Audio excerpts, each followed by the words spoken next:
Students, welcome to Dakshina E-Classroom. Today we are discussing our FST 11 first paper. So starting with first question, that is related to complex number, but it is in fact coordinate geometry, which is basically that too also in conic sections, that is ellipse.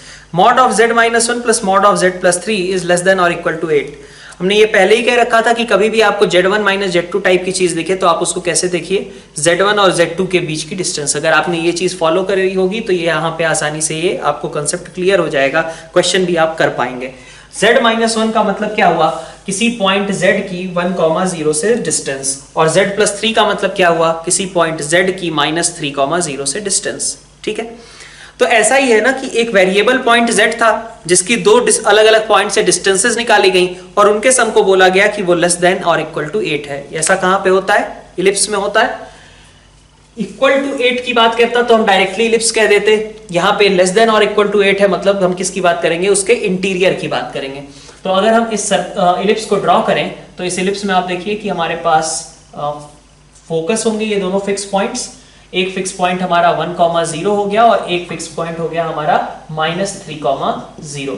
ठीक है, अब हमें कहा जा रहा है कि z minus 1 और प्लस z प्लस 3 ये वैल्यू लेस देन और इक्वल टू 8 है। ठीक है, और हमें क्या करना है, लेस देन और इक्वल टू 8 कहने का मतलब क्या होता है, ये जो राइट साइड में चीज लिखी होती है वो क्या होती है, वो होती है तुम्हारा 2a, मेजर एक्सिस होती है ना। ये मतलब क्या हो गया हमारा कि 2a हमारा 8 है, इसका मतलब a की वैल्यू हमारी कितनी है, 4 के बराबर है। तो अगर ये 1,0 है तो ये कहां पे आया होगा, 5,0 रहा होगा। ठीक है, सॉरी यहाँ पे हमारे पास a इक्वल टू 4 है ना, तो पहले तो हमें निकालना पड़ेगा कि e कितना होता है। तो हम यहाँ पे देखें, हमारा -3,0 ये था, 1,0 ये था, तो इसका मतलब हमारा सेंटर कहाँ आया होगा, सेंटर हमारे पास इन दोनों का मिड पॉइंट होगा, और सेंटर हमारा इसका मतलब है क्या, सेंटर हमारा -1,0 है, -1,0 इन दोनों का मिड पॉइंट, ये सेंटर का काम कर रहा है। ये तो अपना ओरिजिन है, ये हमारा एक फोकस हो गया, ये हमारा दूसरा फोकस हो गया। तो सेंटर से जब हम a डिस्टेंस चलते हैं तो यहां पे पहुंचते हैं। ठीक है, तो हम एक बार को a भी फाइंड आउट कर लेते हैं। तो अब देखो 2a कितना है, दोनों फोकस के बीच की डिस्टेंस 4 के बराबर है। a हमारा 4 था तो e की वैल्यू कितनी हो गई, हाफ। e हमारा हाफ के बराबर आ गया, e की वैल्यू हाफ के बराबर है। इसका मतलब क्या हुआ कि अगर हम बात करें कि ये वाला पॉइंट क्या आएगा, ठीक है, ये वाले पॉइंट के रिस्पेक्ट में हम देखें तो ऐसा कह सकते हैं क्या कि हमारे पास यहां से लेकर के यहां तक की डिस्टेंस a होती है, ये वाली डिस्टेंस a ही होती है, तो इधर बीच की डिस्टेंस कितनी हुई, a माइनस a। तो अगर मैं कहूं कि S2 और इस P पॉइंट के बीच की डिस्टेंस कितनी होगी, S2P की बात करें तो it will be equal to a minus a। a minus a का मतलब क्या हुआ, a हमारा 4 था और e हमारा 2 था। ठीक है, e 1/2 था, तो ये हमारे पास S2P आ गया, मतलब ये पॉइंट क्या रहा होगा, 3,0 रहा होगा। 1,0 यहाँ पे आ गया 3,0। हमें क्या निकालना है, हमें निकालना है range of values of z minus 4। तो z माइनस 4 मतलब यहाँ पे कुछ 4,0 की बात कर रहे हैं। ये 4,0 के बारे में हम क्या कमेंट कर सकते हैं, 4,0 से मिनिमम डिस्टेंस जब देखोगे तो यहाँ पे कितनी आ रही है, मिनिमम डिस्टेंस यही पॉइंट हो गया, मिनिमम डिस्टेंस पे यही पॉइंट आएगा। मतलब अगर इसको मैंने कुछ z बोल दिया तो ZP की मिनिमम डिस्टेंस कितनी है, 1 है। और फिर मैक्सिमम डिस्टेंस कब आएगा, जब ये P पॉइंट मूव करते हुए यहां पे पहुंच जाए। इस P पॉइंट के कोऑर्डिनेट क्या होंगे, ये देखो 4 यूनिट्स इधर चले हैं हम, -1 से 3 तक, तो -1 से 4 यूनिट्स इधर भी जाना पड़ेगा, मतलब यहां का पॉइंट क्या होगा, -5,0 होगा। -1 से 4 यूनिट्स इधर चल के हम 3,0 पे पहुंचे, -1 से 4 यूनिट्स लेफ्ट साइड चलोगे तो -5,0 पे पहुंच जाएंगे। ये हमारा मैक्सिमम डिस्टेंस पे पॉइंट होगा। तो ZP की मैक्सिमम वैल्यू कहूं मैं, ZP मैक्सिमम वो कितना आ रहा है हमारा 9 के बराबर। ZP मिनिमम की बात करूं तो वो कितना आ रहा है हमारा यहाँ पे 1 के बराबर। तो रेंज ऑफ वैल्यूज हमारी कहां से कहां तक हो गई, 1 से लेकर के 9 तक। क्वेश्चन नंबर 3 में आप देखो तो बहुत सिंपल सा, अगर आप कंसेप्ट यूज करोगे तो बहुत सीधी तरीके से चीजें आपकी सॉल्व हो जाएंगी। आपको पता है कि ऑर्थो सेंटर वगैरह में इस तरीके का कोई रेशियो एग्जिस्ट नहीं करता है, लेकिन आप अगर सेंट्रॉइड के केस को अगर आप ऑब्जर्व करोगे तो आपको पता है कि एक 2:1 का वहां रेशियो एग्जिस्ट करता है। हमने क्या किया, हमने ए से परपेंडिकुलर ड्रॉप कर लिया और इसको हमने सोचा कि चेक करना चाह रहे हैं हम, इंटरनल पॉइंट ये है क्या, क्यों ऐसा चेक करना चाह रहे हैं? क्योंकि हमें सबसे पहले पता है कि इस तरीके का रेशियो जी के लिए मतलब सेंट्रॉइड के लिए एग्जिस्ट करता है, ठीक है। तो हमने कहा कि भाई यहां से जो चीज कही जा रही है अब हम उसको कैलकुलेट करते हैं। अब इसको P की जगह मान लेता हूं मैं, कुछ अलग मान लेता हूं, R मान लेता हूं, ठीक है। तो अब आप देखो कि AQD और GRD ये दोनों आपस में कैसे होंगे? सिमिलर ट्रायंगल्स होंगे। यहीं से आपकी बात क्लियर हो गई ना, हमें बहुत ज्यादा कुछ करने की जरूरत ही नहीं है। यहीं से आपकी बात क्लियर हो गई कि AQ अपॉन GR की वैल्यू कितनी आएगी? 3:1 के बराबर आएगी। आप किसी भी ट्रायंगल के लिए अगर आप देखेंगे, किसी भी मतलब अगर आप देखो, जैसे हमने यहाँ पे A से देखा है और BC पे परपेंडिकुलर्स ड्रॉप किए हैं। सिमिलरली आप अगर B से CA के लिए करोगे तब भी वही आएगा, C से AB के लिए करोगे तब भी आपका वही आएगा। तो आपको बहुत ज्यादा कुछ करने की जरूरत नहीं है। आपको पता होता है कि 2:1 का रेशियो कहां पे एग्जिस्ट करता है? सेंट्रॉइड के लिए। आप उसी को सबसे पहले चेक करने जाओगे, आप उसी को सॉल्व करो और सीधा वहीं से आपके पास क्लियर कट आंसर आ जाता है कि ये सेंट्रॉइड का ही केस है। क्वेश्चन नंबर 4 जो है आपका बहुत ही फालतू सा क्वेश्चन दिया हुआ है। इस तरीके की प्रॉपर्टी मतलब आप क्वेश्चन नहीं कर पाते हो, कोई बात नहीं, इसको करना भी नहीं चाहिए आपको, है ना। ये बिल्कुल मतलब ऐसा क्वेश्चन है कि आपको अगर ये चीज पता है तो आप क्वेश्चन करोगे, वरना एग्जाम टाइम में आप नहीं कर पाओगे, ठीक है। तो जो कॉमन प्रॉपर्टीज होती हैं, जिस तरीके की प्रॉपर्टीज हम यूज करते हैं उस तरीके की प्रॉपर्टी नहीं है। अब ये ऐसा कुछ है कि किसी ने कोई थ्योरम, कोई एक क्वेश्चन प्रूफ करने बैठा, खूब सारी कैलकुलेशन उसने करी और एक रिजल्ट उसने निकाला और फिर तुमसे कह दिया कि भाई इस रिजल्ट को डायरेक्टली यूज कर लो। तो भाई तुम्हें तो कैलकुलेशन करनी पड़ेगी ना। ऐसी कोई प्रॉपर्टी एग्जिस्ट नहीं करती है जिस तरीके की प्रॉपर्टी सोल्यूशन में दी गई है, कम से कम मतलब एग्जिस्ट करती है लेकिन उसको याद नहीं रखा जाता। तो वो चीज करने की तुम्हें जरूरत नहीं है। क्वेश्चन को आप स्किप कर सकते हो, इसमें कोई प्रॉब्लम नहीं है, ठीक है। बेकार क्वेश्चन था कंप्लीटली। अब आपको अगर याद रखना है तो इस रिजल्ट को याद रख लो। वैसे ऐसी चीजें पूछी नहीं जाएंगी, बट अब चूंकि सामने आ चुका है तो एक बार को ज्ञान ले लेते हैं। हम भी ये कह लेते हैं कि भाई ये इक्विडिस्टेंट होगा, जैसा उसने सोल्यूशन में, इसके पीडीएफ सोल्यूशन में आपने देख रखा होगा। मैं इसकी बात कर देता हूं कि कैसे आएगा। तो आपको ऑफकोर्स सारे कैलकुलेशन करने पड़ेंगे। आप देखिए पैरामीट्रिक फॉर्म में हमने ये सारी चीजें लिखी हुई हैं। आपने PQR पॉइंट्स लिए हैं 80 स्क्वायर 280, 82 स्क्वायर 282, 83 स्क्वायर 283। आपके लिए बेटर क्या रहेगा, आप इसमें क्या ट्राई कीजिए कि आप इसमें M के फॉर्म में लीजिए, स्लोप फॉर्म में लीजिए। मतलब अगर T को आप -M से रिप्लेस कर देंगे तो हमारे पास टेंजेंट की कुछ इक्वेशंस आएंगी। उसके बाद क्या होगा कि हमारे पास ये T की जगह आप -M बस आपको रखना है, T1 की जगह -M1, T2 की जगह -M2। ये चीजें तो आपको पता ही होती हैं, ठीक है, कि point of intersection of tangents कहां पे होता है। यहां तक कोई दिक्कत नहीं है, ठीक है। अब आपको क्या करना होगा, फिर उस ट्रायंगल के लिए ऑर्थो सेंटर आपको कैलकुलेट करना ही पड़ेगा। आप चाहे वो फैमिली ऑफ लाइन से कैलकुलेट करो या फिर आप सिंपल जैसे सॉल्व करते हो पॉइंट ऑफ इंटरसेक्शन निकाल के कैलकुलेट करो, आपको ऑर्थो सेंटर कैलकुलेट करना है, ठीक है। और इसी तरीके से नॉर्मल्स की बात करूं तो नॉर्मल्स में भी आपको ये पूरा कैलकुलेशन करना पड़ेगा M के टर्म्स में, ठीक है। अगर आप ये दोनों चीजें करते हैं तो आपके पास कुछ एक्सप्रेशन जो आ रहा है वो मैं एक बार को लिख दे रहा हूं डायरेक्टली, ठीक है। वो आपको ज्यादा याद रखने की जरूरत नहीं है। मैं उसका एक्सप्रेशन यहाँ पे डायरेक्टली लिख रहा हूँ। जो हमारे पास ऑर्थो सेंटर आता है, ऑर्थो सेंटर आपका आ जाता है कुछ -A/M1, मतलब जो उसका y कोऑर्डिनेट है वो आ रहा है M1 + M2 + M3 + M1 M2 M3। चाहे आप ऑर्थो सेंटर इसके लिए निकालो, नॉर्मल्स वाले के लिए, चाहे इसके लिए निकालो, दोनों के लिए सेम आ रहा है। तो इस तरीके के क्वेश्चंस आप मतलब अब चूंकि ये y कोऑर्डिनेट सेम आ गए इसलिए कह दिया जाएगा कि वो एक्सिस से इक्विडिस्टेंट होगा। लेकिन इस तरीके का क्वेश्चन बिल्कुल रिक्वायरमेंट नहीं है सॉल्व करने की एग्जाम टाइम के अंदर, ठीक है। अब अपन नेक्स्ट क्वेश्चन स्टार्ट करते हैं। क्वेश्चन नंबर अपना 5 जो था, क्वेश्चन नंबर 5 में हमारे पास क्या दिया हुआ है, हमारे पास यहाँ पे 7 डिजिट नंबर्स हैं containing each of digits 2 3 5 6 7 8 9 exactly once and not divisible by 5 are arranged in increasing order। 2017th number in the list, इसकी बात करनी है हमें। तो देखो हमारे पास क्या चाहिए हमें, 7 डिजिट नंबर्स 5 से वो डिविजिबल ना हो, ठीक है। तो हम ये काउंट करना शुरू कर देते हैं। ये वैसा क्वेश्चन हो गया ना, 2017th अल्फाबेट कौन सा होगा, सॉरी 2017th वर्ड कौन सा होगा, डिक्शनरी वाला जैसे क्वेश्चन करते थे, बिल्कुल वैसा ही क्वेश्चन है। ये नंबर्स के टर्म में बात की जा रही है, ठीक है। और एक कंडीशन और एक्स्ट्रा दे दी गई है कि हमें ऐसे नंबर्स चाहिए जो 5 से डिविजिबल ना हो। तो 5 से डिविजिबल कैसे होंगे, जब लास्ट टर्म पे, लास्ट प्लेस पे हमारे पास मतलब यूनिट्स प्लेस पे हमारे पास 5 लिखा होगा तभी डिविजिबल होंगे। तो आप अगर इसका स्टेटमेंट देखें तो हम सबसे पहले यही देखते हैं कि भाई 2 से स्टार्ट करेंगे। सबसे पहले तो वही डिक्शनरी वाला ऑर्डर, 2 से स्टार्ट करेंगे। तो ऐसे कितने टर्म्स हम बना सकते हैं जो कि 5 से डिविजिबल ना हो। तो हमारे पास 2 से स्टार्ट करने पे आगे कितने प्लेसेस बचे रह गए? 6 प्लेसेस बचे रह गए। इन 6 प्लेसेस में हमें भरने कितनी चीजें हैं? हमारे पास भरने के लिए भी 6 ही चीजें हैं, तो 6 फैक्टोरियल इन प्लेसेस को भरने के तरीके हो गए। ठीक है, इन 6 फैक्टोरियल तरीकों में से जब यहां पे 5 आएगा तब तो वो डिविजिबल हो जाएगा। हमें क्या चाहिए? हमें नॉट डिविजिबल बाई 5 चाहिए।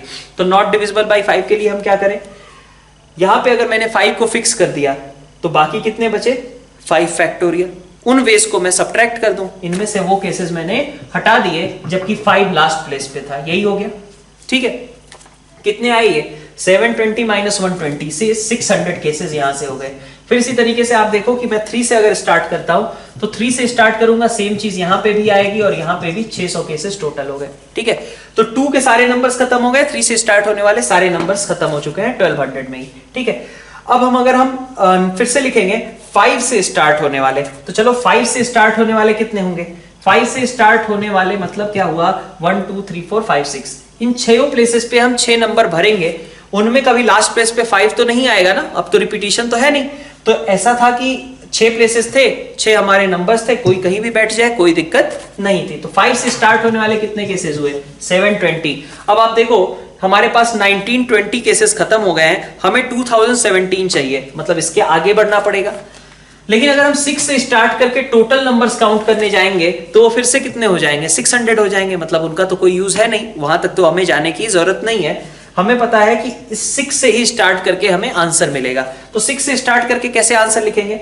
तो अब यहां पे आप क्या करोगे? 6 के बाद नेक्स्ट क्या ट्राई करते हैं? 6 हमारा फिक्स हो गया, 6 फिक्स करने के बाद आगे बढ़ेंगे। आगे हमारे पास 2 मान लो मैंने रखा कि भाई 6 यहां पे तो फिक्स है, अब हम आगे की बात करते हैं। 2 हमने पहले प्लेस पे, अगले प्लेस पे मतलब रखा। इसके बाद हमारे पास 5 और प्लेसेस हैं। ठीक है, इन 5 प्लेसेस में हम क्या भर सकते हैं? टोटल नंबर ऑफ वेज कितने होंगे? 5 फैक्टोरियल होंगे। लेकिन अब उसमें से देखिए, जब लास्ट प्लेस पे 5 हो जाएगा तो दिक्कत हो जाएगी, उनको सब्ट्रैक्ट करना है। कितने केसेस हैं ये?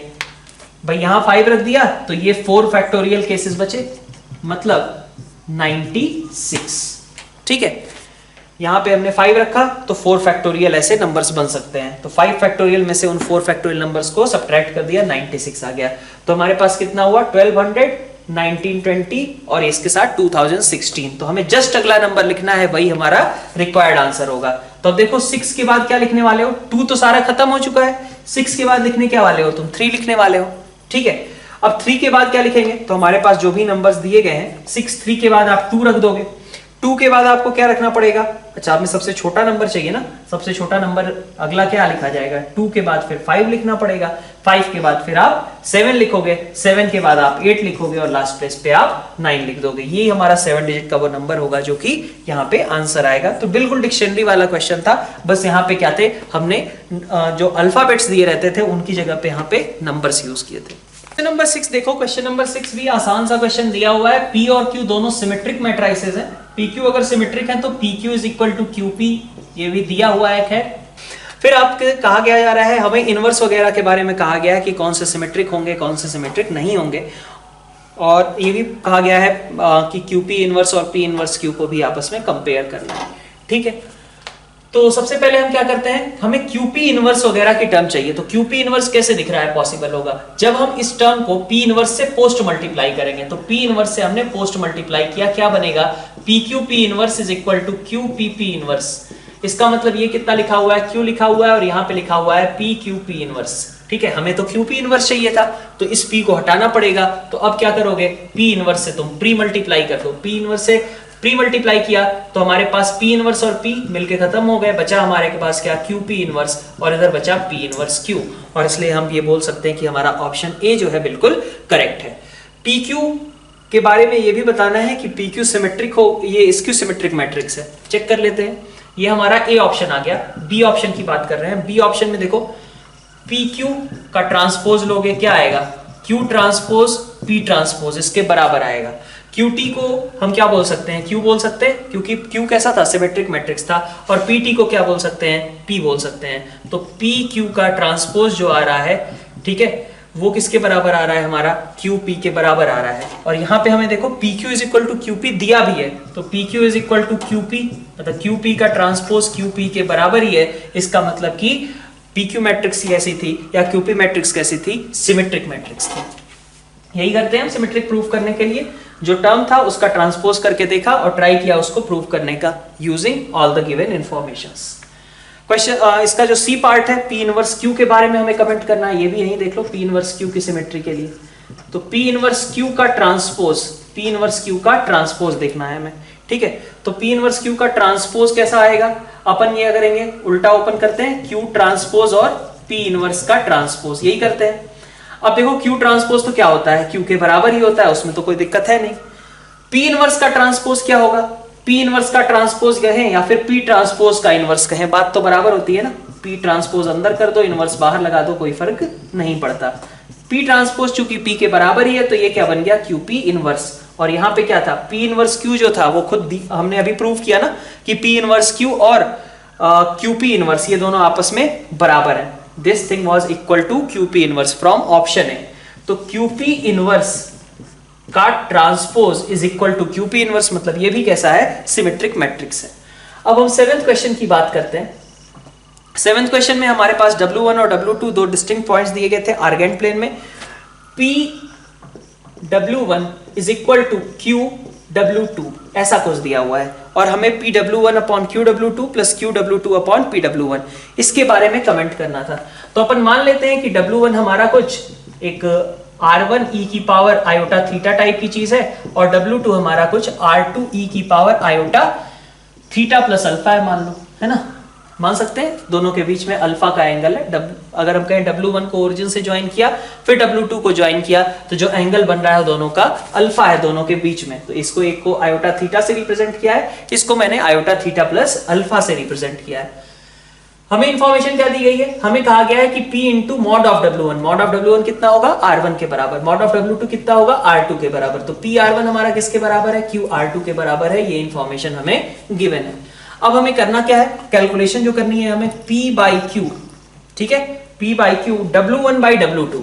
W1 बाई W2 करोगे तो क्या आएगा, तुम्हारे पास बनेगा R1 बाई R2 e की पावर माइनस आयोटा अल्फा, और प्लस अगर देखें हम नेक्स्ट एक्सप्रेशन में Q बाई P है, यहाँ पे Q बाई P है और यहाँ पे हमारा W2 बाई W1 है। तो W2 बाई W1 मतलब R2 बाई R1 e की पावर आयोटा अल्फा, ठीक है। अब आप देखो PR1 और QR2, PR1 और QR2 तो बराबर थे, इसका मतलब ये दोनों कैंसिल आउट हो गए यहाँ पे। तो बचा हमारे पास क्या, e की power minus iota alpha plus e की पावर आयोटा अल्फा। इसको क्लब कर लो, ये कितना आ जाएगा 2 cos अल्फा के बराबर, जो कि क्या है, प्योरली रियल क्वांटिटी है। और ये कहां से कहां के बीच वेरी करेगी, -2 से लेकर के 2 के बीच में ही वेरी करेगी, ठीक है। और नेक्स्ट अपन देखते हैं क्वेश्चन नंबर 8। 8th क्वेश्चन में हमारे पास क्या है, यहाँ पे दिया गया है there are n urns, each urn contains 2n plus 1 balls and ith urn contains 2i number of balls, ठीक है। तो करने की बात यह है कि यहाँ प्रोबेबिलिटी डिस्ट्रीब्यूशन वाला केस है। हर एक एक्सप्रेशन की प्रोबेबिलिटी डिफरेंट सी दी गई है, ठीक है। ऐसा नहीं है कि सभी इक्वली लाइकली हैं, अर्न को चूज करना इक्वली लाइकली नहीं है। अर्न को चूज करने की प्रोबेबिलिटी ith अर्न के लिए क्या है, proportional to i square plus 2 है। तो मतलब फर्स्ट अर्न की क्या होगी, फर्स्ट अर्न की होगी ऐसा कह सकते हो ना तुम, ith अर्न की प्रोबेबिलिटी अगर देखें हम तो उसके लिए है आई स्क्वायर प्लस 2 के प्रोपोर्शनल, तो इनटू के कर दिया, ठीक है। ith अर्न की प्रोबेबिलिटी आई स्क्वायर प्लस 2 इनटू के। तो ऐसे कई सारे आई स्क्वायर प्लस 2 इंटू के का समेशन होगा, जहां के आई हमेशा कैसा है, वेरी कर रहा है, और के हमेशा कैसा है, कांस्टेंट है। तो summation over this k into i square plus 2 should be equal to 1। ये बात ठीक है क्या, ऐसे सारी प्रोबेबिलिटीज का सम कितना होना चाहिए, 1 के बराबर होना चाहिए, सो दैट कि हमें एक अर्न तो लेना ही है। तो वो अर्न सेलेक्ट करने के लिए हम क्या करेंगे, समेशन ओवर के इंटू आई स्क्वायर प्लस 2, ठीक है। देख सकते हो फर्स्ट अर्न के लिए क्या आएगा, 1 स्क्वायर प्लस 2 इंटू के, सेकेंड अर्न के लिए क्या आएगा, 2 स्क्वायर प्लस 2 इंटू के, थर्ड अर्न के लिए क्या आएगा, 3 स्क्वायर प्लस 2 इंटू के, ऐसे ही करके आता जाएगा ना। nth अर्न के लिए क्या आएगा, n स्क्वायर प्लस 2 इंटू के। उन सभी का तुम्हें एडिशन करना है, क्योंकि i की वैल्यू कहां से स्टार्ट हो रही है, 1 से लेके n तक, और वो सभी ओवरऑल कम से कम 1 को तो कवर करेंगे ही। तो हम क्या लिखेंगे, हमारे पास k तो हमारा कांस्टेंट हो गया, i स्क्वायर का समेशन कितना होगा, n plus 1 2n plus 1 by 6, यही होगा, ठीक है।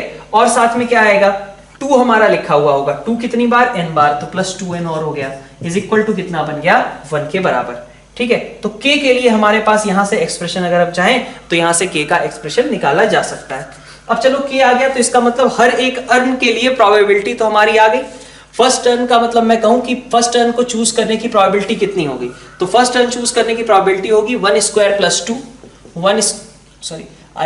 1 स्क्वायर प्लस 2 और इंटू के इसके बराबर होगी। सेकेंड टर्न के लिए प्रोबेबिलिटी क्या होगी 2 स्क्वायर प्लस 2 इंटू के।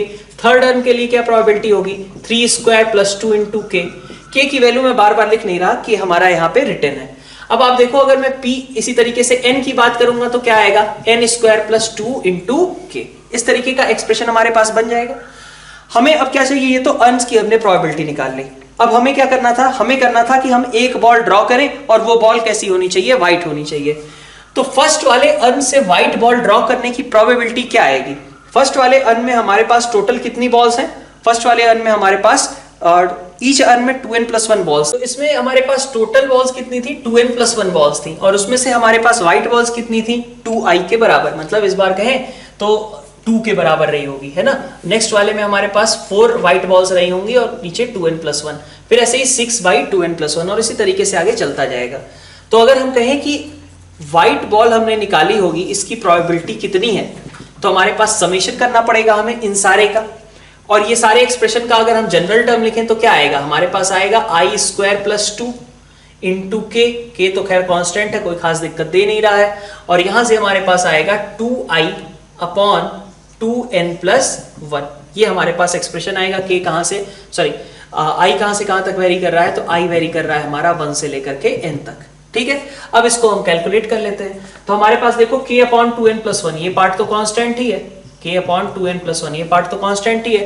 हमारे पास समेशन किसका करना है, हमें 2 को भी मैं बाहर ही निकाल देता हूं, i into i square plus 2 मतलब i क्यूब प्लस 2i का, इसी का हमें समेशन करना है। ये वाला समेशन मैंने एक बार को कैलकुलेशन कर रखी है, मैं उसको डायरेक्टली लिख देता हूं। ये आ जा रहा है आपका 2 इंटू 6 और नीचे हमारे पास है 4 इंटू 2n+1 और साथ में हमारे पास n स्क्वायर n+1 का whole square plus 4n n+1 और डिवीजन में हमारे पास बन रहा है n+1 2n+1 प्लस 12n। तो मेन बात इसमें यही कैलकुलेशन से रिलेटेड ही है।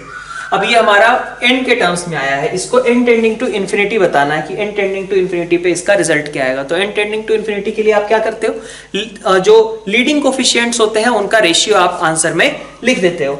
तो आप देखो यहाँ पे ऊपर में हमारे पास हाईएस्ट टर्म कौन सी बनेगी n की पावर 4 और नीचे में हमारे पास कौन सी मैक्सिमम टर्म बनेगी, ठीक है। इसको मैं n को कॉमन ही निकाल लूं तो हमारे पास ये बचेगा प्लस 12, ठीक है।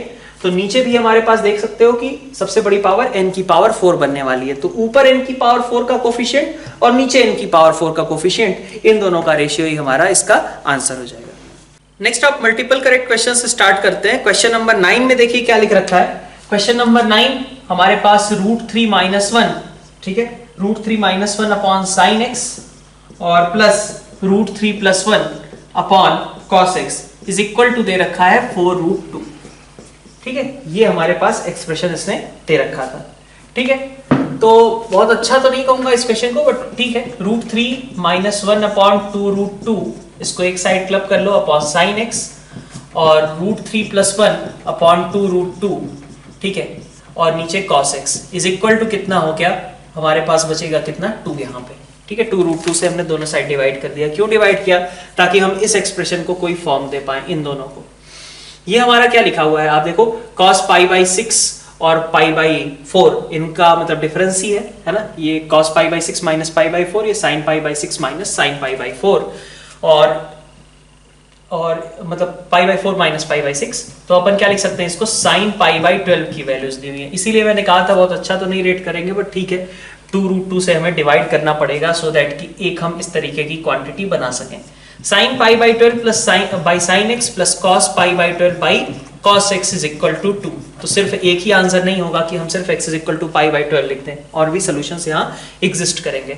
आप देखो क्रॉस मल्टी मतलब एलसीएम वगैरह लेकर के, तो ये बन क्या रहा है आपका sin π/12 plus x is equal to sin 2x, ठीक है। sin theta is equal to sin alpha लगा दो, 2x इज इक्वल टू कितना n pi plus -1 raise to power n π/12 plus x। अब आप यहाँ से n की वैल्यूज वेरी करके हमारे पास x की वैल्यूज अलग अलग निकाल सकते हो। क्वेश्चन नंबर 10 स्टार्ट करते हैं। 10th क्वेश्चन में हमारे पास क्या क्या दे रखा है कि mod A mod B mod सी 1 के बराबर है। अगर मॉड ए मॉड बी और मॉड सी 1 के बराबर है तो अपन बोल सकते हैं क्या कि z1 प्लस z2 जो क्या था माइनस बी बाई ए था, इसका भी मॉड कितना होगा, इसका भी मॉड 1 के बराबर ही आएगा। इसी तरीके से z1 इंटू z2 की बात करें वो कितना है c बाई ए के बराबर है, तो उसका भी mod z1 into mod z2, ठीक है, mod z1 into mod z2 वो भी कितना आएगा, ऐसा भी लिख सकता हूं ना, मॉड z1 z2 लिखूं या फिर mod of z1 into mod of z2 लिखूं, वो भी कितना है 1 के बराबर ही है, ठीक है। और मॉड z1 की बात तो बताई ही गई है, तो इसका मतलब क्वेश्चन में क्या हो गया कि मॉड z1 भी 1 है, मॉड z2 भी 1 है और मॉड z1 प्लस z2 भी 1 है। ऐसा कहां पे होता है, यहां से क्या चीज क्लियर हो गई कि हमारे पास ये दो वेक्टर्स हैं एक तरीके से, ओरिजिन के रिस्पेक्ट में देखें तो ओरिजिन के रिस्पेक्ट में z1 और z2 मान लो कहीं भी 2 पॉइंट्स थे, ठीक है, ओरिजिन के रिस्पेक्ट में, तो यहां बीच में उनके एंगल क्या था, थीटा था। तो हमसे कहा जा रहा है कि इस वेक्टर का मॉड 1 है, इस वेक्टर का मॉड 1 है, mod of a plus b भी वेक्टर 1 है, तो आप बताइए कि इनके बीच का एंगल क्या होगा। मतलब ऐसा ही कुछ है ना क्वेश्चन की a vector plus b vector is equal to 1, इसका मैग्नीट्यूड जो है 1 के बराबर है, a का मैग्नीट्यूड भी 1 के बराबर है, b का मैग्नीट्यूड भी 1 के बराबर है, तो a और b के बीच का एंगल बताओ कितना होता है, 2π/3 होता है, यही हो जाएगा आंसर, ठीक है। और इसके बाद हमसे क्या कहा जा रहा है, z1 माइनस z2 की भी बात करनी थी कि pq की लेंथ भी निकालनी है हमें। तो pq की लेंथ निकालने के लिए हमें क्या करना चाहिए, pq मतलब क्या हुआ, अगर हमें pq की लेंथ मतलब हुआ mod of z1 minus z2, तो mod of z1 minus z2 is as good as mod of a minus b। Mod of a पता है, मॉड ऑफ b पता है, बीच का एंगल पता है, तो mod of a minus b भी हम आसानी से निकाल सकते हैं। क्वेश्चन नंबर 11 देखो क्या दे रखा है, sum of first 100 terms is -1 and sum of even terms lying in first 100 terms is +1। तो common difference of first term निकालना है, इससे आसान क्वेश्चन नहीं हो सकता। यहाँ पे देखो फर्स्ट 100 टर्म्स तो 100/2 है ना, 2 into a plus n-1 into d, तो 99d, ठीक है। इसकी बात कर दी गई है कि पहले 100 टर्म्स का सम कितना है, -1 के बराबर है। और इवेंट टर्म्स कौन से होंगे, मतलब t2, टर्म 2, टर्म 4, टर्म 6, है ना, ऐसे करते हुए हम टर्म 100 तक जा रहे हैं और उसका सम बताया गया है कि उसका सम है हमारा कुछ किसके बराबर, 1 के बराबर दिया गया है। तो इसका भी तुम एक्सप्रेशन लिख सकते हो। अब इसमें देखो हमारे पास कितने टर्म्स है, हमारे पास t2, t4, t6, टोटल हमारे पास ये मैं कहूँ 2 इंटू 1, 2 इंटू 2, 2 इंटू 3, 2 इंटू 50, तो टोटल 50 टर्म्स है। तो n/2, ठीक है, 2 फर्स्ट टर्म यहाँ पे क्या है, ये है a प्लस डी, और n-1 नंबर ऑफ टर्म्स कितने थे, 50 थे, तो n-1 कितना हो जाएगा 49। लेकिन कॉमन डिफरेंस इस बार कितना है, 2d के बराबर है ना, t2 t4 के बीच का गैप 2d है, तो ये वैल्यू 1 के बराबर हो गई। दो इक्वेशंस, दो अननोन्स, यहाँ से आप आसानी से क्वेश्चन सॉल्व कर सकते हो, बहुत सिंपल सा क्वेश्चन था। क्वेश्चन नंबर 12 की बात करें, लाइन सेगमेंट एक है जो कि डिवाइड किया गया है, एक पार्ट को, लेसर पार्ट को मैंने x मान लिया, बड़े पार्ट को मैंने l-x मान लिया। अब हमसे कहा जा रहा है कि टोटल लेंथ l ली मैंने, लेसर पार्ट को x बोला, l-x हमारा बड़ा पार्ट था। अब हमने कहा कि रेशियो की बात की जा रही है, lesser part to greater part, मतलब x upon l-x is equal to, ठीक है, is equal to greater part to the whole. Greater part अपना क्या है, l-x, होल कितना है l, ठीक है। तो अब चाहो तो यहां से हमें क्वेश्चन में पूछा क्या गया था, क्वेश्चन में पूछा गया था r is ratio of lesser part to the greater part. तो lesser part to the greater part का मतलब हुआ कि r हमारा बेसिकली क्या है, x अपॉन l-x को ही r बोला जा रहा है, ठीक है। तो हमें इससे रिलेटेड कुछ एक्सप्रेशंस प्रूव करने हैं। तो यहां से अब देखो क्या बन जाएगा हमारे पास, यहां से हमारा आ गया l-x का whole square is equal to l into x, बोल सकते हैं। अगर ऐसा हमारा एक्सप्रेशन बन चुका है तो यहां से और क्या बनाया जा सकता है, हम x बाई l की वैल्यू या फिर l बाई x की वैल्यू निकाल सकते हैं ना आसानी से। तो आप निकाल लो सीधा कि l square plus x square minus 2xl minus xl मतलब minus 3xl is equal to 0, ठीक है। मेरा टारगेट क्या रहेगा, मैं टारगेट करूंगा l बाई x को, l बाई x अगर आ गया तो वहां से -1 करके हमारा ये एक्सप्रेशन बनाया जा सकता है रेसिप्रोकल करते हुए। तो l बाई x निकालने की ट्राई करते हैं, l square by x square plus 1 minus 3l by x is equal to 0 लिख सकता हूं। l square by x square plus 1 minus 3l by x is equal to 0, x square से हमने divide किया क्योंकि हम l बाई x की value चाहते थे। अब यहां से l बाई एक्स को t मान लिया मैंने, ये बन गया t square minus 3t plus 1 is equal to 0, और यहां से t की वैल्यू मेरे पास आ गई 3 प्लस माइनस रूट, और अगर देखें यहां से 9 माइनस 4 5 डिवाइडेड बाई 2, तो हमारा l बाई एक्स कहें तो l बाई एक्स हमारा हो गया 3 प्लस माइनस रूट 5 बाई 2, ठीक है, इतने के बराबर। l ऑफ कोर्स क्या था, बड़ा था, तो l अगर x से बड़ा था तो ये रेशियो कैसा होना चाहिए, 1 से बड़ा होना चाहिए। तो l बाई एक्स अगर 1 से बड़ा है, ठीक है, चूंकि l बाई एक्स हमारा 1 से बड़ा है, दैट मीन्स कि 3 माइनस रूट 5 बाई 2 वाला जो ऑप्शन है हमें रिजेक्ट करना पड़ेगा, और करेक्ट ऑप्शन यहाँ पे क्या होगा 3 प्लस रूट 5 बाई 2। ये हमारा l बाई एक्स आया। हमें क्या चाहिए, ये चाहिए ना, तो l बाई एक्स में से 1 सब्ट्रैक्ट कर लो, कितना हो जाएगा 1 प्लस रूट 5 बाई 2, और हमें इसका भी रेसिप्रोकल चाहिए इनफैक्ट, ठीक है। ये तो क्या बना है हमारा l minus x by x बना है, हमें इसका रेसिप्रोकल चाहिए x upon l minus x, जो कि कितना होगा 2 बाई रूट 5 प्लस 1 के बराबर होगा। तो ये हमारा r का एक्सप्रेशन आ गया। अब यहां से हम कोई सा भी एक्सप्रेशन r के रिस्पेक्ट में जो भी दिया गया है उसको हम आसानी से डिराइव कर सकते हैं। जो नेक्स्ट क्वेश्चन दिया हुआ है हमारा 13th वाला, 13th क्वेश्चन में आप देखो क्या है, a square plus B square is equal to 7 और a cube plus b cube is equal to 10। ये एक्सप्रेशन दे रखा है, हमें चाहिए क्या, a प्लस बी की वैल्यूज के बारे में कमेंट करना था। तो आप यूज करो a प्लस बी का होल स्क्वायर, और यहाँ पे भी आप a प्लस बी को यूज कर सकते हो। तो आप देखो, अगर यहाँ पे देखोगे आप पहले वाले एक्सप्रेशन को मैं कैसे लिख सकता हूँ, a प्लस बी का whole square is equal to 7 plus 2ab, ऐसा लिख सकते हो। तो ab का एक्सप्रेशन हमारे पास कुछ आया कि ab को भी लिखा जा सकता था a प्लस बी का होल स्क्वायर माइनस 7 बाई 2, और ये बात अब आगे हमारे लिए इंपॉर्टेंट रहेगी। ये इंपॉर्टेंट एक्सप्रेशन हमारे पास क्या बन सकता है, दूसरे वाले से हमारा एक्सप्रेशन बन सकता है a plus b into a square plus B square minus a b is equal to 10, ठीक है। अब a प्लस बी ये तो हमें चाहिए था, a प्लस बी को हम t मान लेते हैं, ठीक है। a square plus B square को लिख दो तुम t स्क्वायर, ठीक है, माइनस 3ab, ऐसा लिख सकता हूं क्या, ठीक है। a प्लस बी का whole square minus 3ab is equal to कितना है, 10 के बराबर है। ab की जगह पे भी क्या करेंगे हम, ये एक्सप्रेशन सब्स्टिट्यूट कर दें, तो t into T square minus 3, और ab की जगह हमने यही रख दिया t स्क्वायर माइनस 7 बाई 2 और इज इक्वल टू 10। यहां से हमारे पास एक सिंपल सी क्यूबिक बन रही है, वो क्यूबिक एक बार को चलो सॉल्व कर लेते हैं हम। यहां से हमारे पास बन जाएगा 2t क्यूब, ठीक है, एक बार को लिख ही लो, t cube minus 3t cube minus 7t divided by 2 और इज इक्वल टू 10, ठीक है।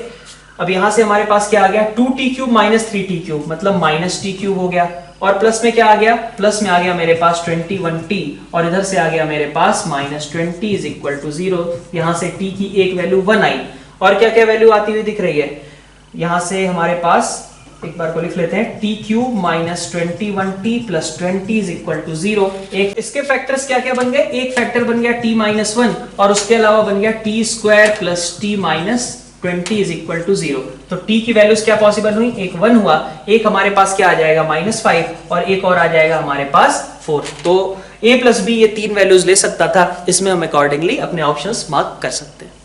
क्वेश्चन नंबर 14-15 से रिलेटेड जो कॉम्प्रिहेंशन दे रखा है, बहुत आसान सा पैराग्राफ है, ठीक है। क्वेश्चन नंबर 14 में देखो क्या है, पहले दे रखा है कि probability of getting a red face at any throw, ठीक है। कोई हमने अटेम्प्ट लिया और उसमें हमारे पास रेड फेस आएगा, इस बात की प्रोबेबिलिटी निकालनी है। टोटल प्रोबेबिलिटी से रिलेटेड हुआ क्वेश्चन। क्या करना होगा, a coin is tossed once, अगर कॉइन हमारा हेड आता है तो हम ए को रोल करने वाले हैं, और अगर कॉइन टेल आता है तो हम डाइस बी को रोल करने वाले हैं, ठीक है। तो अगर हमने एक मतलब हेड आया तो ए रोल हुआ, ठीक है, और ए रोल होने के बाद हमारे पास ए में हमारे पास कितने रेड फेस थे, ए के पास 4 रेड फेसेस थे, तो 1/2 इंटू 4/6, प्लस अगर टेल आया तो बी रोल होगा, और उसके पास कितने थे 2/6, तो ये हमारे पास हो गया 1/2 क्वेश्चन नंबर 14 का आंसर। क्वेश्चन नंबर 15 में देखो, क्वेश्चन नंबर 15 में हमारे पास बेस थ्योरम से रिलेटेड क्वेश्चन है। क्या कहा जा रहा है कि हम पहले कॉइन टॉस करेंगे, कॉइन टॉस करने के बाद अगर हमारे पास हेड आता है तो हम डाइस ए यूज करने वाले हैं, ठीक है। तो 1/2 कि हमारे पास कॉइन टॉस करने के बाद हेड आया और उससे हमने रेड निकाला, इस बात की प्रोबेबिलिटी 2/3 है, और यही बात कितनी बार यूज हुई है, 5 टाइम्स यूज हुई है, ठीक है, तो ये हमारे पास 1/3 रेज़ टू पावर 5 टाइप का हो जाएगा। फिर इसी तरीके से देखो ऊपर में हमारे पास ये तो a से हमारे पास आया, b से अगर हम देखेंगे b से क्या आएगा, तो 1/2 टेल आया होगा, और उसके बाद हम देखें तो हमारे पास 1/3 रेज़ टू पावर 5 ऐसा कुछ होगा। और हमें कौन सा वाला ऊपर में चाहिए, हमें ऊपर में चाहिए है a, ठीक है, 1/2 इंटू 2/3 की पावर 5 यही दिया गया है। क्या कर दिया हमने एक बार कॉइन को टॉस किया और ये हमारे पास रिजल्ट आया, ठीक है, रेज़ टू पावर 5। और एक बार हमने b को मतलब टेल आया, फिर b को यूज किया और उससे हमने 5 बार हमने यही चीज ऑब्टेन करी, बार हमने रेड ही ऑब्टेन किया। इसमें a का कंट्रीब्यूशन क्या था ये हमें कैलकुलेट करना है। a का कंट्रीब्यूशन हमारा कितना हो जाएगा, हमारा यहाँ से कैलकुलेशन करने पे ये 32/33, क्योंकि ये 1 की पावर 5 और नीचे 1 प्लस यहाँ से बचेगा कितना 1/2 की पावर 5, तो ये हमारा 32/33 के बराबर हो जाएगा। क्वेश्चन नंबर 16 देखो, 16th क्वेश्चन में क्या है, 16th क्वेश्चन में हमारे पास जो एक कॉम्प्रिहेंशन दे रखा है, P एक वेरिएबल पॉइंट है लाइन पे और वहां से टेंजेंट्स ड्रॉ किए जा रहे हैं सर्कल के लिए। From P to touch Q and R the parallelogram is complicated नहीं, ठीक है। तो QR हमारे पास इस तरीके कुछ होगा, P हमारे पास एक वेरिएबल पॉइंट ये था जो कि मान लो किसी भी लाइन L इक्वल टू 0 पे एग्जिस्ट करता था, ठीक है, और हमने यहाँ से टेंजेंट ड्रॉ की, उसने मान लो कि Q और R पे जाकर के मीट किया। अब सबसे पहले हम पैरेललोग्राम पे जाने के पहले अपन क्या करते हैं कि 16th और 17th क्वेश्चन तो हम ऐसे ही सॉल्व कर सकते हैं। L में हमारे पास क्या था 2x + y = 6, लाइन की इक्वेशन दे रखी है, तो P को तुम मार्क कर सकते हो। तुमने यहाँ पे x को t मान लिया तो y तुम्हारा कितना हो गया 6 - 2t कह सकता हूँ। x को t मान लिया तो y कितना हो गया तुम्हारा 6 - 2t के बराबर हो गया। मुझे PQR का सरकमसेंटर चाहिए। PQR का सरकमसेंटर कहाँ होता है, ये तुम्हें अगर याद हो तो ये OPQR सभी कैसे होते हैं, सभी कॉन्साइक्लिक होते हैं।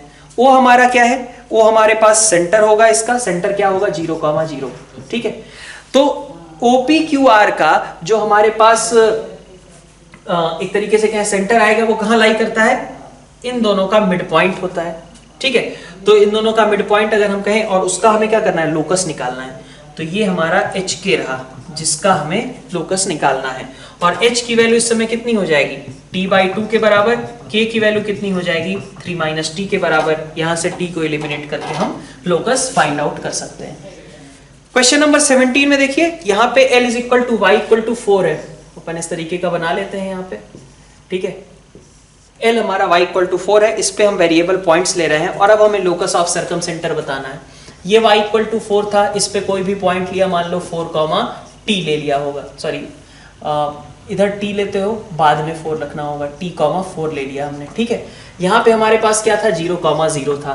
हमें क्या करना है, हमें फिर से यही काम करना पड़ेगा, इसको और इसको ज्वाइन करने वाली लाइन के मिड पॉइंट का लोकस निकालना पड़ेगा। तो इन दोनों के मिड पॉइंट का लोकस क्या आएगा, इन दोनों के मिड पॉइंट के लिए अगर हम कहें h, k मान लो, ठीक है, तो s तो चलो वेरिएबल होगा, s तुम्हारा आ जाएगा t/2, लेकिन k तो तुम्हारा फिक्स हो गया ना, k की वैल्यू हमेशा कितनी रहेगी 2 रहेगी, इसलिए लोकस भी क्या होगा y = 2 ही हो जाएगा।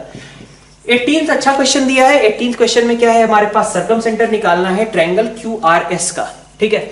तो सबसे पहले तो हमें ये चीज समझ लेनी चाहिए यहाँ पे कि जैसे मान लो कि हमारे पास ये P पॉइंट था, यहाँ से हमने QR ड्रॉ किया, ठीक है, PQR, और इसके बाद जो हम पैरेललोग्राम कंप्लीट करेंगे वो पैरेललोग्राम कैसा होगा, वो पैरेललोग्राम रोम्बस का काम करेगा।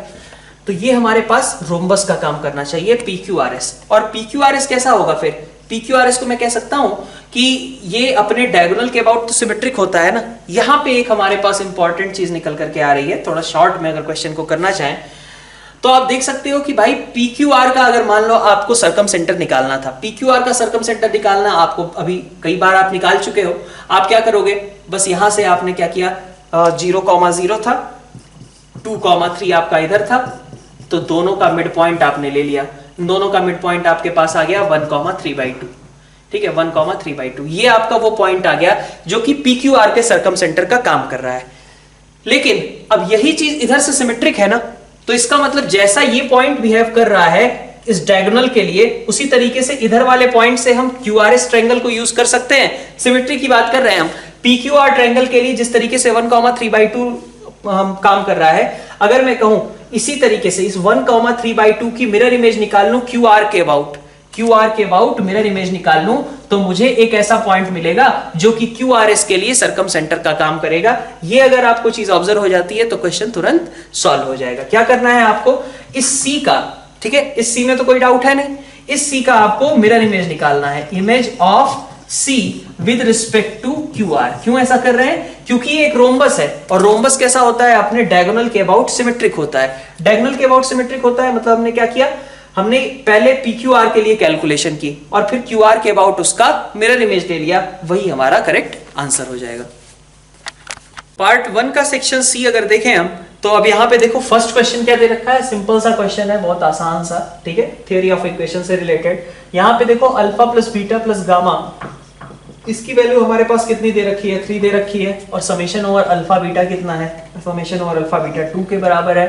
अल्फा बीटा गामा के प्रोडक्ट की वैल्यू कितनी है, तो वो -2/3 के बराबर, ये चीज दे रखी थी। हमें निकालना है alpha raise to power 4 plus beta raise to power 4 plus gamma raise to power 4। क्या करेंगे, पहले हम alpha square plus beta square plus gamma square निकालने जाएंगे। उसके लिए हमें क्या करना होगा, alpha plus beta plus gamma का whole square -2 summation over alpha beta, which means 3 square that is 9 - 2 × 2 is 4, so it is equal to 5। ये हमारे पास alpha square plus beta square plus gamma square आ गया। नेक्स्ट अगर हम देखें इसका होल स्क्वायर अगर करो, alpha square plus beta square plus gamma square का होल स्क्वायर अगर किया तो यहाँ पे अल्फा की पावर 4 प्लस बीटा की पावर 4 प्लस गामा की पावर 4 आ जाएगी, और प्लस 2 टाइम्स इधर आ जाएगा alpha square beta square plus beta square gamma square plus gamma square alpha square. ठीक है, अब हमें चाहिए क्या, अब ये वाली चीज तो हमें निकालनी थी, ये वाली चीज अपने को पता है, ये कितना हो गया 25 माइनस ये करना पड़ेगा 2 टाइम्स समेशन ओवर कह लो alpha square beta square, which is equal to summation over alpha raise to power 4। ये ठीक था क्या, अगर ये चीज ठीक थी तो हमें ये कैलकुलेट करना पड़ेगा। इसको कैलकुलेशन कैसे करेंगे, alpha beta plus beta gamma plus gamma alpha का होल स्क्वायर निकालने जाएंगे, जो कि क्या देगा हमें इंडिविजुअल स्क्वायर्स जिनकी रिक्वायरमेंट है हमें, और plus 2 times pair wise products. यहां से क्या आएंगे, पेयर वाइज प्रोडक्ट्स की बात करूं तो alpha beta gamma, alpha plus beta plus gamma, ये हमारे पास एक्सप्रेशन आ जाएगा। अब देखो इसकी वैल्यू तो पता है ना, इसकी वैल्यू 2 थी तो 2 स्क्वायर 4 हो गया, अल्फा स्क्वायर बीटा स्क्वायर ये वाली चीज इसके बारे में हमें फाइंड आउट करना था, ठीक है, और plus 2 times alpha beta gamma is -2/3 and alpha plus beta plus gamma is 3। तो यहां से आपके पास summation alpha square beta square भी आ गया, 4 ये था, यहां से हमारे पास -4 लिखा हुआ था, तो टोटल वैल्यू कितनी हो गई यहाँ पे इसकी 8 के बराबर हो गई। अल्फा की पावर ये हमारे पास आया expression summation over alpha square beta square. अब आप इसको यहाँ पे सब्स्टिट्यूट कर दो, आपके पास अल्फा की पावर 4 का समेशन आपको मिल जाएगा। नेक्स्ट फिर देखो क्वेश्चन नंबर 2 जो था इसका, यहाँ पे दे रखा है substitution x is equal to cos theta करना है, रिड्यूसेस द डिफरेंशियल इक्वेशन, तो 1 minus x square d2y/dx2 minus x dy/dx plus y। हमें बेसिकली कहा क्या गया है ओवरऑल क्वेश्चन में करने को कि भाई तुम्हें x is equal to cos theta रख देना है और ये dy/dx की जगह अब तुम्हें dy/d थीटा की टर्म्स बनानी शुरू कर देनी है।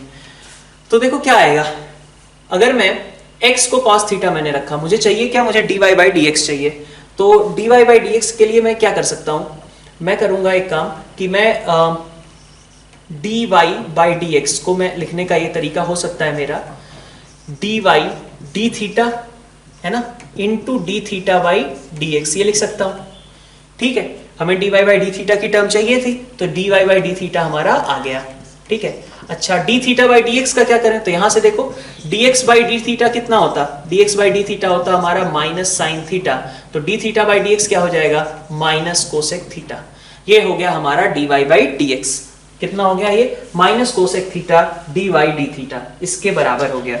अब लेकिन हमें dy/dx भी चाहिए था और एक और टर्म चाहिए, वो क्या थी d2y/dx2 की, तो d2y/dx2 इसके लिए क्या करोगे, d2y/dx2 करने का मतलब हुआ कि तुम d dx ऑफ dy/dx यही चाहते हो, तो तुम क्या लिखना शुरू कर देना चाहिए, यहाँ पे तुम्हें चाहिए था नीचे थीटा, थीटा लिखना शुरू कर दो, और dy/dx तो तुमने निकाला ही, dy/dx को तुम यहाँ पे एज इट इज रख दो, minus cosec theta into D theta. और साथ में क्या करना पड़ेगा, यहां तो तुमने थीटा के रिस्पेक्ट में डिफरेंशिएट किया ना, चाहिए क्या था, एक्स चाहिए था, तो इनटू लगा दो D theta by D x. यही करते हैं हम चेन रूल में, है ना। इस तरीके के प्रूफ्स काफी सारे कर रखे हैं, तो यहाँ पे दिक्कत आपको नहीं होनी चाहिए। D D X of D Y by D x था, क्या करोगे, D Y by D X को पहले थीटा के रिस्पेक्ट में डिफरेंशिएट करोगे, थीटा को बाद में एक्स के रिस्पेक्ट में डिफरेंशिएट कर लोगे। तो अब हमारे पास यहां से आ जाएगा minus cosec theta as it is रखा into d two Y by D theta two. देख सकता हूं पहले मैं इसी को डिफरेंशिएट करके लिखने का ट्राई कर रहा हूं। D theta by D x तो मैं बाद में मल्टीप्लाई कर लूंगा, कोई ऐसी दिक्कत नहीं है, ठीक है। तो minus cosec theta D two Y by D theta two, और साथ में देखो नेक्स्ट टाइम हम D Y by D theta को एज इट इज रखने का ट्राई करेंगे और माइनस कोसेक थीटा का डिफरेंशिएशन करेंगे। तो माइनस कोसेक थीटा का डिफरेंशिएशन कितना हो जाएगा, cosec into cot, cosec into cot theta, यही होगा, ठीक है। माइनस कोसेक थीटा का डिफरेंशिएशन, हाँ माइनस साइन के साथ आएगा तो माइनस साइन के साथ, और ये माइनस पहले से है तो प्लस हो गया। और d theta by D x क्या था, d theta by D x हमारे पास d x by D theta की बात कर रहे थे हम, minus sine theta, d theta by D x था हमारा माइनस कोसेक थीटा, तो इनटू एक और हमने कर दिया माइनस कोसेक थीटा। अब ये थोड़ा सा तुम्हें यहाँ पे कैलकुलेशन करना पड़ेगा। ये D two Y by D X two तुम्हारे पास इस पूरे एक्सप्रेशन के बराबर है, ठीक है। D two Y by D X two की जगह ये पूरा एक्सप्रेशन सब्स्टिट्यूट कर दो।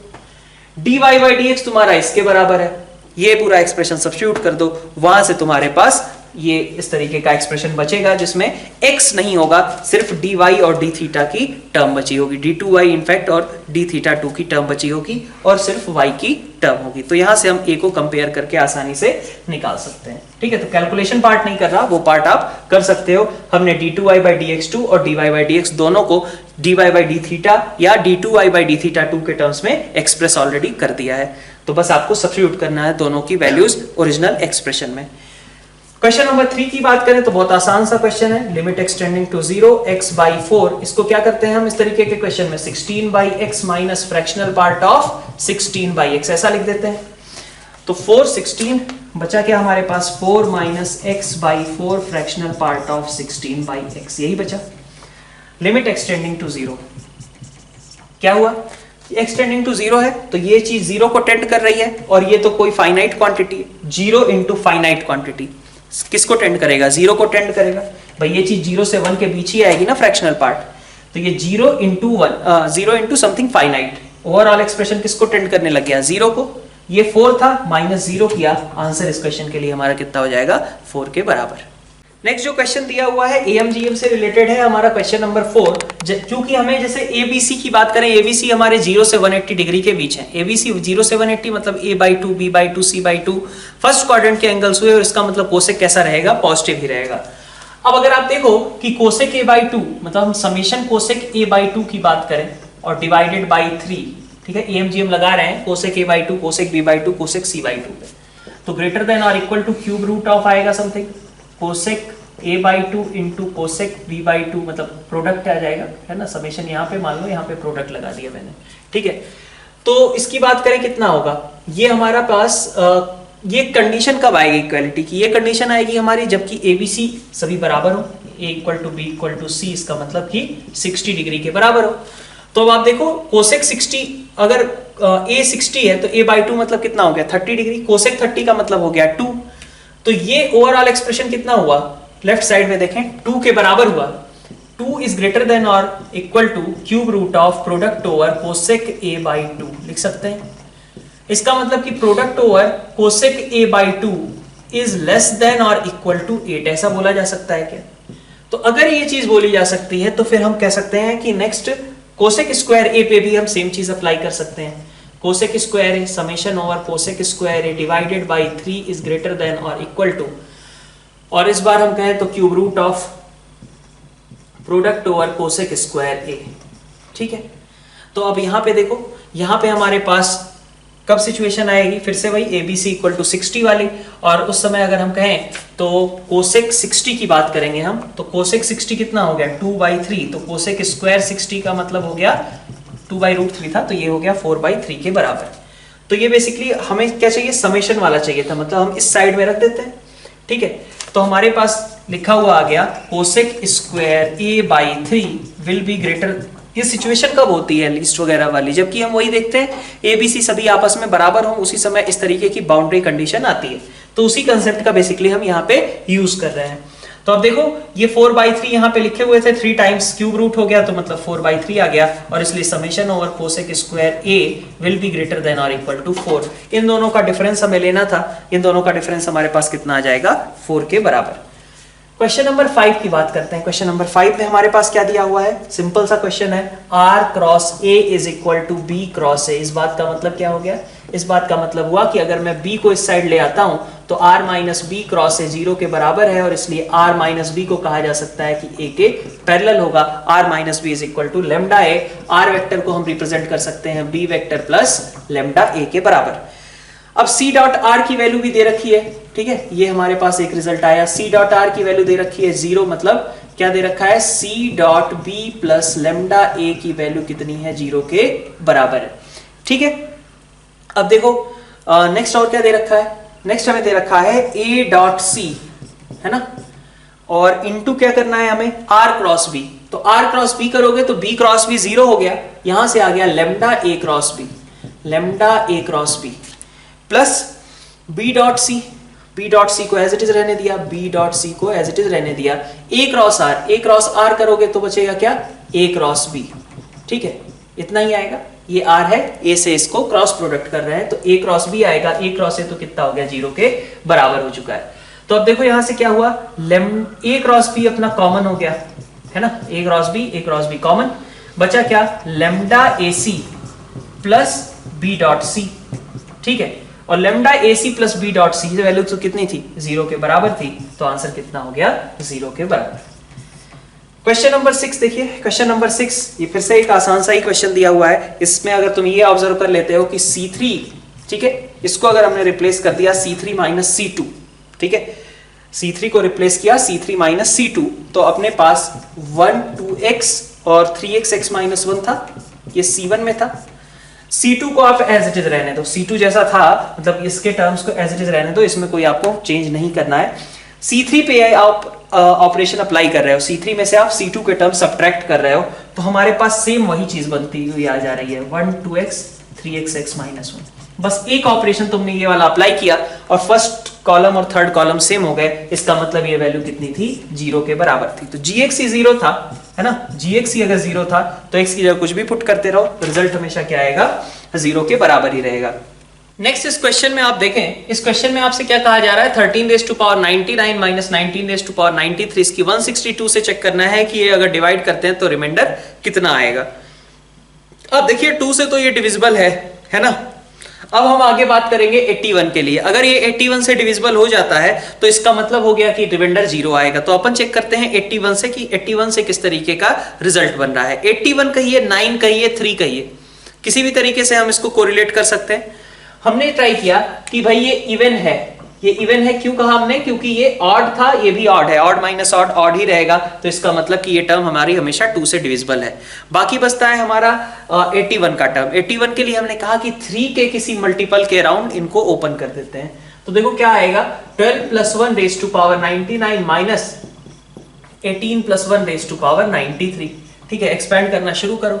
एक्सपेंड करोगे तो देखो क्या बन रहा है, 99C0 12 की पावर 99। थोड़ा सा कैलकुलेटिव है, कैलकुलेटिव में नहीं कहेंगे, थोड़ा सा मतलब कैलकुलेशन में जो टर्म्स इन्वॉल्व है उनको ऑब्जर्व करना पड़ेगा, कोई खास दिक्कत नहीं है।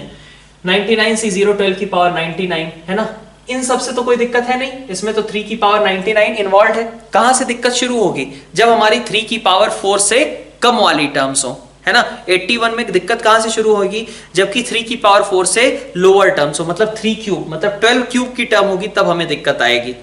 12 की पावर 4 से कोई प्रॉब्लम नहीं है, 12 की पावर 4 5 6 अप टू 99 कोई प्रॉब्लम नहीं है, क्योंकि सब में 3 की पावर 4 तो कम से कम प्रेजेंट है।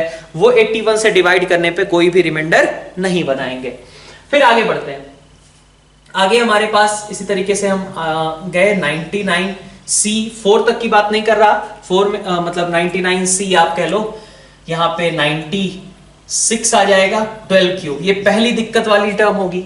फिर आप देखोगे अगला 99C 97 12 स्क्वायर की टर्म होगी, 99C 98 12 की टर्म होगी, और 99C 99 ठीक है, 12 की पावर 0 मतलब 1 वाली टर्म हो गई, ये हो गया। माइनस करना है आपको फिर से, इसमें से आप देखोगे 93C0 18 rays to power 93 plus इसी तरीके से इनमें भी कोई दिक्कत नहीं है, 3 की पावर 93 इन्वॉल्व है, हमें तो 3 की पावर 4 ही तक चाहिए था। हम आगे बढ़ते हैं, फिर से यहां पे पहुंचेंगे हम 93C90 है ना, और उस समय 18 की पावर में 3 होगा और प्लस 93C91 18 स्क्वायर रहा होगा और प्लस 93C92 18 आएगा और प्लस 93C93 आ गया। ठीक है, ये दोनों टर्म्स तो एनीवे कैंसिल हो गए, इधर हमें कोई दिक्कत थी नहीं। कहां से दिक्कत स्टार्ट हो रही है, ये 3 टर्म्स माइनस ये 3 टर्म्स। अब इसमें भी देखो, इन्हीं को लिख लेता हूं, बाकी तो सब कैसे हैं 81 से डिविजिबल है। प्लस हमारे साथ लिखा है 99C96 लिखो या फिर 3 लिखो, बात बराबर ही है, इंटू 12 क्यूब प्लस 99C2 लिखो इंटू 12 स्क्वायर और प्लस ये 99 इंटू 12 लिखा हुआ है, 99 इंटू 12। ठीक है, इसमें से हमें क्या करना है, सब्ट्रैक्ट करना है, किसको, इसको 93C3 18 क्यूब, ठीक है, 93C2 18 स्क्वायर और 93 इंटू 18 है ना। अब आपके पास ये इतनी टर्म बची हुई है। अब इसमें भी आप देखोगे अगर तो 81 मतलब 9 स्क्वायर की बात करें, आप ये तो निकाल सकते हो ना कि जैसे 99C3 है, 99C3 में क्या हमारे पास 9 स्क्वायर की टर्म इन्वॉल्व होगी 12 के साथ मिलकर के, भाई एक 3 तो आएगा ना 99C3 में, और 12 क्यूब यहां पे है तो 3 की पावर 4 यहां भी इन्वॉल्व हो गया। इसमें भी कोई दिक्कत नहीं है, आपको जो मेन कैलकुलेशन करनी है वो यहां से करनी है, ये दोनों टर्म्स, ठीक है, और ये दोनों टर्म्स, इनमें आपको दिक्कत नहीं होगी। आप देख सकते हो, जैसे आप क्या कहना चाह रहा हूं मैं, आपको करना क्या है, 99C2 है मान लीजिए, 99C2 में आपसे कहा जाए कि 99C2 में 9 की कितनी पावर प्रेजेंट होगी, 81 मतलब कितनी बार आएगा, तो आप निकाल सकते हो ना। आपको पता है कि इसमें एक्सपोनेंट कैसे निकालते हैं, एक्सपोनेंट ऑफ 3 कह लीजिए, ठीक है, एक्सपोनेंट ऑफ 3। यहां पे हमारे पास 3 का 2 पावर तो ऑलरेडी है, अगर इसमें भी हमारे पास एक्सपोनेंट ऑफ 3, ठीक है, एक्सपोनेंट ऑफ 3 आप निकालने जाते हो और वो भी कितना आ जाता है, 2 आ जाता है, तो आपको कोई दिक्कत नहीं होगी। तो ऑफ कोर्स यहाँ पे आपके पास 99 तो बचा रहेगा ना, तो इसका मतलब कि ये भी टर्म कैसी है, ये भी टर्म आपकी 81 से डिविजिबल है, ये भी टर्म आपकी 81 से डिविजिबल है, तो दिक्कत कहां पे आई, यहां पे आई। और इसको भी अगर आप क्लब कर लेते हैं तो आपको ये चीज दिख जाएगी कि दोनों ही टर्म्स हमारे पास किस तरीके की हैं, मतलब दोनों का जो डिफरेंस है वो किस तरीके का है, हमारे पास एक 81 से डिविजिबल टर्म ही है। तो अब आपके पास ये ओवरऑल टर्म यहां से 81 लैम्डा टाइप का आ जाता है और इसलिए हमारा जो नंबर होगा वो डिविजिबल होगा, हमारा रिमाइंडर कितना आएगा, 0। नेक्स्ट हमारा जो क्वेश्चन नंबर 8 है, 8th क्वेश्चन में आप देखिए कि यहाँ पे 2 + 6 + 10 + 14, 2 + 6 + 10 + 14 और इसी तरीके से आगे अप टू 2a तक लिखा गया है। ठीक है, तो इस AP का आप सम कर सकते हो आसानी से। इसी तरीके से सेम वही चीज है, 2b तक कही गई है और फिर से वही सेम चीज है यहाँ 2c तक कही गई है। ठीक है, तो AP का आपको सम करना है, ये पार्ट तो सभी को क्लियर होगा। इसका आपके पास एक्सप्रेशन कुछ इस तरीके का बन जा रहा है, a + 1 whole square b + 1 whole square is equal to c + 1 whole square. ठीक है, तो हमें एक तरीके से पाइथागोरियन ट्रिपलेट जैसी चीज यहाँ पे दिख रही है ना, a + 1 whole square, b + 1 whole square और c + 1 होल स्क्वायर टाइप की।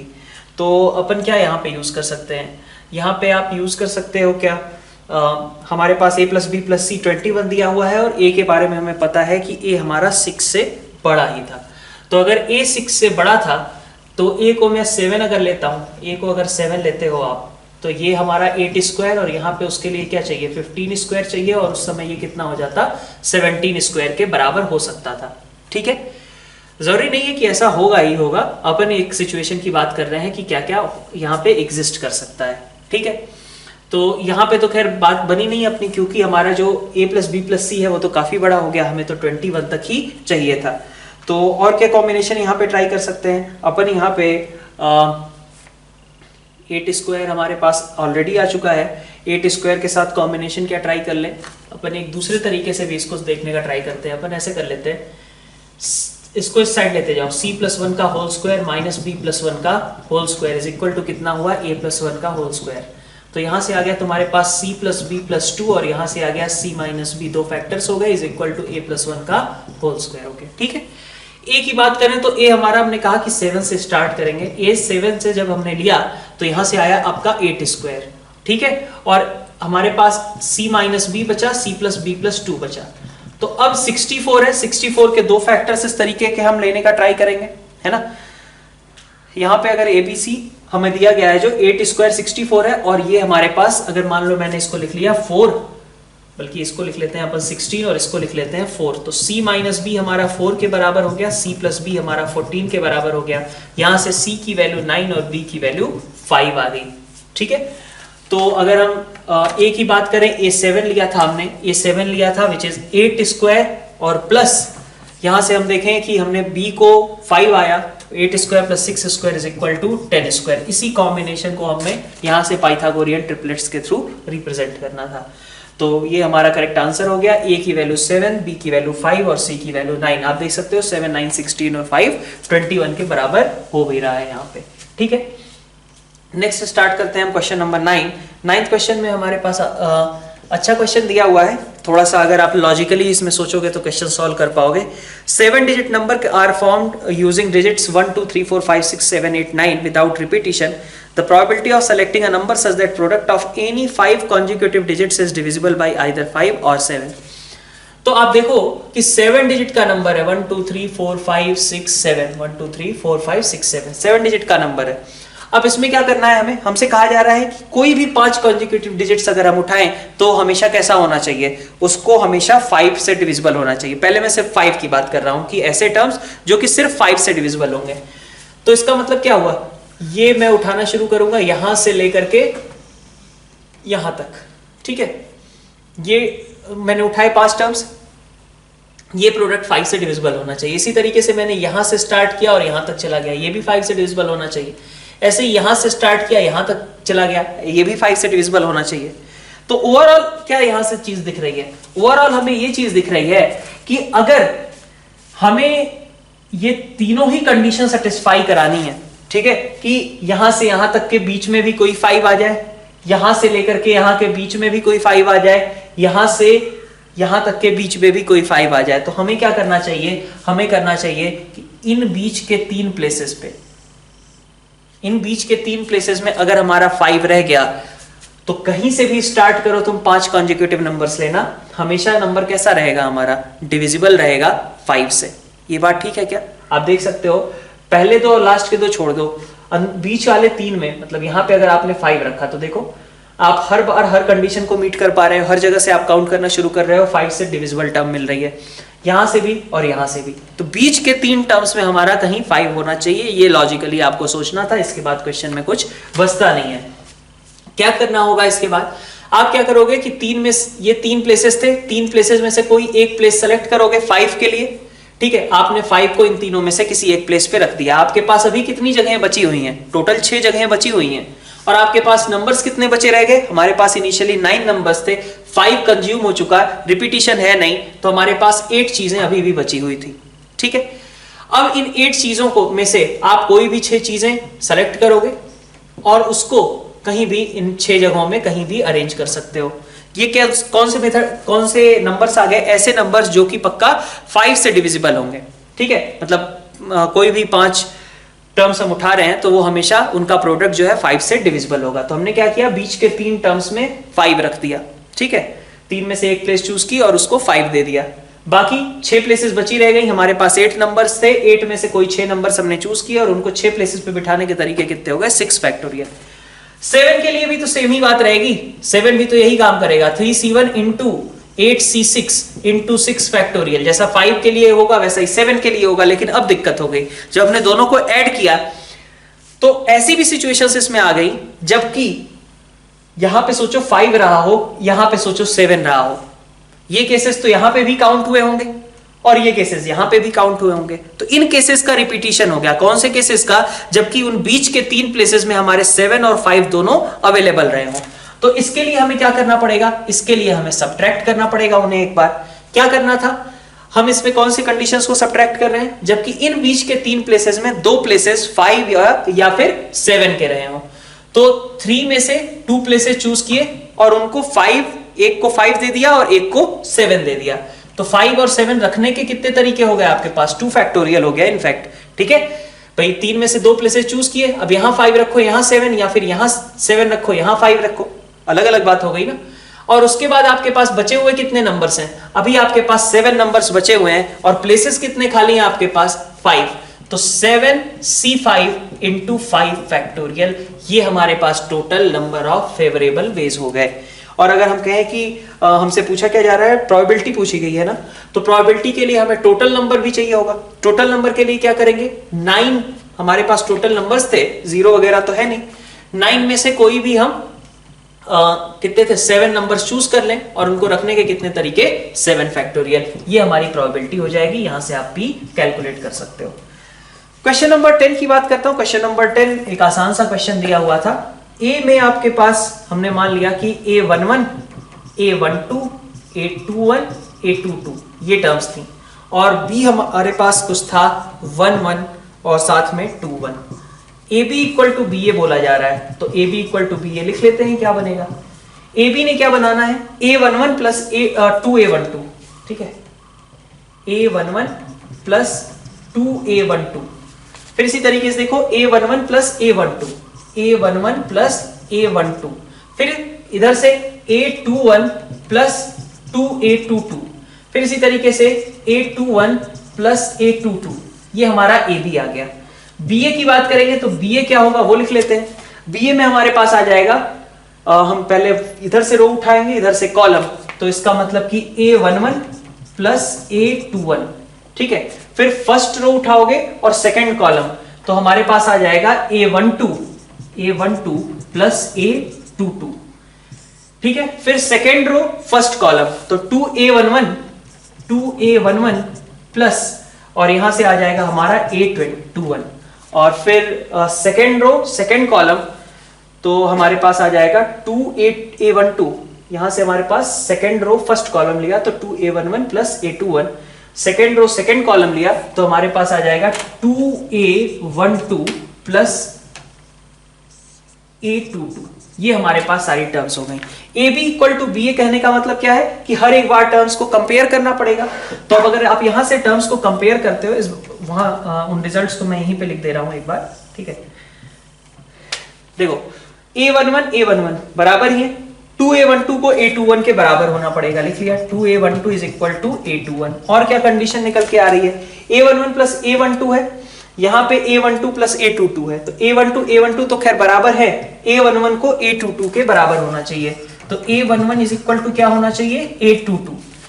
फिर इन दोनों टर्म्स को आपस में कंपेयर करें, A21 कट गया अपना, बचा क्या? A11 is equal to A22 हम पहले ही लिख चुके हैं।